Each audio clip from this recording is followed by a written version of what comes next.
ఒక యుద్ధ విమానం మన దేశ సరిహద్దు దాటదు, శత్రు రాడార్లకు చిక్కదు. కానీ సరిగ్గా 800 కిలోమీటర్ల దూరంలో ఉన్న శత్రు స్థావరాలను సెకండ్ల వ్యవధిలో బూడిదవుతుంది. ఇది ఏదో హాలీవుడ్ సినిమా సీన్ కాదు.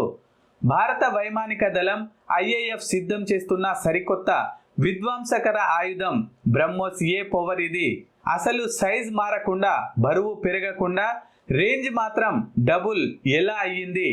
ఇండియా వేస్తున్న ఈ మాస్టర్ ప్లాన్ వెనుక ఉన్న అసలు రహస్యం ఏమిటి? నిజానికి 2016 వరకు మన బ్రహ్మోస్ రేంజ్ కేవలం 290 కిలోమీటర్లే. కానీ MTCR ఒప్పందంలో ఇండియా చేరడంతో రూల్ మారిపోయాయి. సైజు అదే, 6 మీటర్ల పొడవు, 2.5 టన్నుల బరువు. మరి 800 కిలోమీటర్ల దూరం ఎలా వెళ్తుంది? ఇక్కడే మన ఇంజనీర్ల మేధస్సు దాగి ఉంది. స్వదేశీ సాంకేతికతతో తయారు చేసిన లిక్విడ్ ఫ్యూయల్ రామ్జెట్ ఇంజన్ మరియు బరువు తగ్గడానికి వాడిన లైట్ కాంపోజిట్ మెటీరియల్స్ ఈ మిసైల్ను ప్రపంచంలోనే అత్యంత ప్రమాదకరమైన క్రూయిజ్ మిసైల్గా మార్చాయి. దీని పవర్ ఏంటో 2025 మే నెలలో జరిగిన ఆపరేషన్ సింధూర్ ద్వారా ప్రపంచానికి తెలిసింది. మన Su-30 MKI జెట్లు భారత భూభాగంలోనే ఉండి పాకిస్తాన్లోని ఉగ్రవాద స్థావరాలను చిన్న భిన్నం చేశాయి. అప్పుడు వాడింది పాత వేరియంట్స్.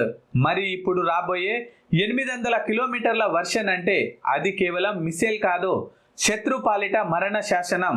సెంట్రల్ ఇండియాలో ఉండి కూడా సరిహద్దుల ఆవల ఉన్న టార్గెట్లను గురి తప్పకుండా కొట్టగలగడం దీని స్పెషాలిటీ.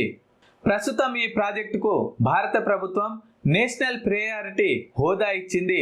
2026 చివరి నాటికి ఫైనల్ టెస్టింగ్ పూర్తి చేసి 2028 కల్లా IAF స్క్వాడ్రన్లోనికి ఇది చేరబోతుంది.